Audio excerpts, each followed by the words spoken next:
Next we have Brittany Murray. She has been on our dancing for 2 years.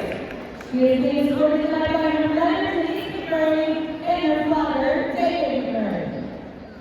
After high school, Brittany has plans to attend the University of Tennessee Knoxville to study kinesiology to further her education to become a physical therapist.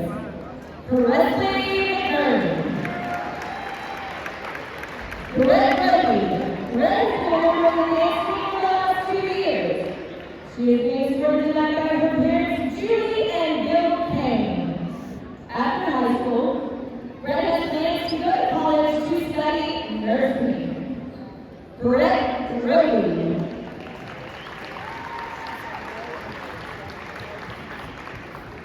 And now